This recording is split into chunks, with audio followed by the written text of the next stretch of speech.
بسم الله الرحمن الرحيم.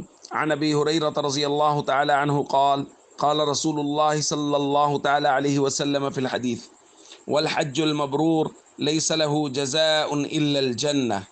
رواہ البخاری۔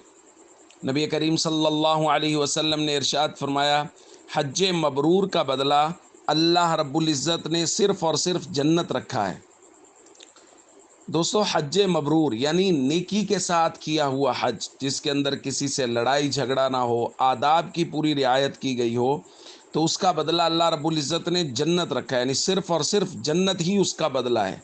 یعنی اللہ کو یہ عمل اتنا پسند ہے کہ اللہ رب العزت اس عمل کے کرنے والے کے لیے جنت لازم کر دیتے ہیں۔ دوستو، ہم کچھ دنوں سے عاشرہ ذی الحج کے فضائل بیان کر رہے ہیں، اور یہ حج جیسی مقدس عبادت جس کے بدلے میں اللہ رب العزت جنت عطا فرماتے ہیں، یہ بھی ذی الحج میں اور اس کے پہلے عشرہ میں ہوتی ہے۔ اس کا رکن اعظم وقوف عرفہ پہلے عشرہ میں ہوتا ہے، یوم النحر قربانی کا دن پہلے عشرہ میں ہوتا ہے۔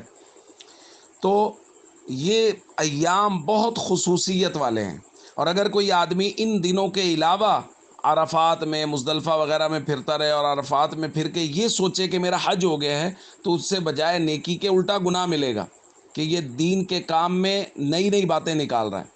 تو یہ اسی مہینے کے ساتھ، اسی عشرہ کے ساتھ خاص ہے کہ اسی عشرہ میں اور اس عشرہ کی 9 ذی الحج کو اگر کوئی آدمی عرفہ میں جائے گا تو اس کا حج ہوگا، وگرنہ اس کا حج ہوگا ہی نہیں۔ تو اللہ رب العزت نے اس مہینے میں بے شمار خصوصیات رکھی ہیں، اس لیے عبادت کا بھرپور معمول بنائیں اور کوشش کریں کہ اس کے کوئی بھی قیمتی اوقات ضائع نہ ہوں۔ السلام علیکم ورحمۃ اللہ وبرکاتہ۔